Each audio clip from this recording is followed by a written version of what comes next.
जाजपुर मां बिरजांक पीठरे आरंभ हो जाइछि शारदीय पूजा उत्सव।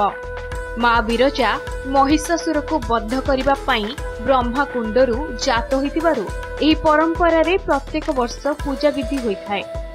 चलित वर्ष मध्य बेस धूमधाम रे पालन हेउछि शारदीय पूजा महोत्सव।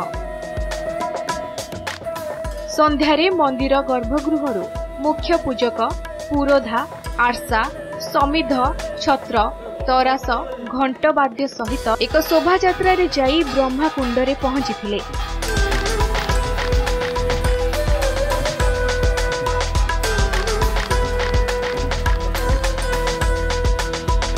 सेठारे मांको स्नान तर्पण संकल्प करि सारिबा परे एक कलश रे जल धरी यज्ञ मंडप रे स्थापन करथिले।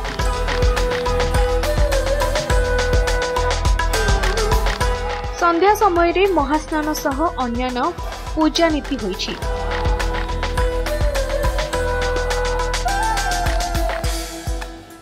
नाभिगयारे एठी प्रतिदिन आगुरु पिंडदान करा जाय, किंतु एही टाइम रे भारत वर्षर विभिन्न स्थान रु पश्चिम बंग ओडिशार पाख राज्य लोक मैंने आसते आस्था रखिकी पिंडदान करेंगे और माँ को दर्शन करवा। माँ को दर्शन कले दिन मनोस्कामना पूर्ण हो बोली विश्वास है। ये जो 16 दिन पूजा को षोडशोपचार पूजा माँ को विश्वास कराई था। तो बर्तमान स्वतंत्र रीतिनीति आज आरंभ हो गला।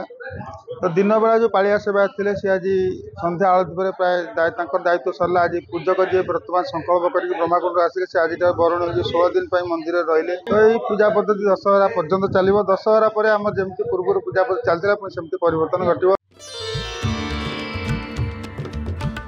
एही दिन रे नाभिगयारे पिंडदान पवित्रता नहीं रहिछि अनेक किंवदंती। भारत वर्ष रे थिबा 51टी शक्तिपीठ मध्यरु जाजपुर अधिष्ठात्री देवी मां बिरजा पीठ अन्यतम।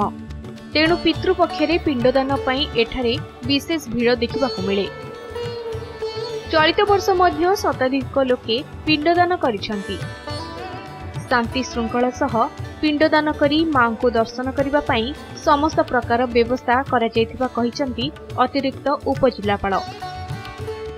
आमर वैशिष्ट्य होची अन्य पीठ गुड़िक अष्टशक्ति को आराधना करार आज परंपरा थिले मध्य आमर एटी अष्टशक्ति सहित गणपति सहित समुदाय 10 गोटी कलश पूजा करा यथाविधि एवं पंचमी महायज्ञ ठारू आउ 5 गोटी महाअष्टमी रे आउ गोटी ई समुदाय 16 गोटी कलशर पूजा 16 उपचार पूजा रे 16 दिन रे मां को आराधना करा संपूर्ण भाव में प्रस्तुत अच्छु एवं सबु प्रकार व्यवस्था जहाँ मंदिर तरफ करने कथा आम सबू प्रस्तुति चूड़ांत पूजा माने सरी जाइए।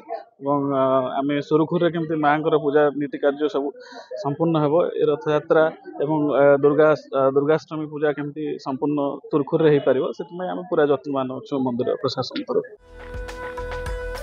16 दिन धरी ए उत्सव चलिबाकु थिबा बेले मां को दर्शन करिबाकु धाई आसिसंती श्रद्धालु। जाजपुरु वीडियो जर्नलिस्ट सौम्य रंजन सह तपन महांती रिपोर्ट नंदीघोष।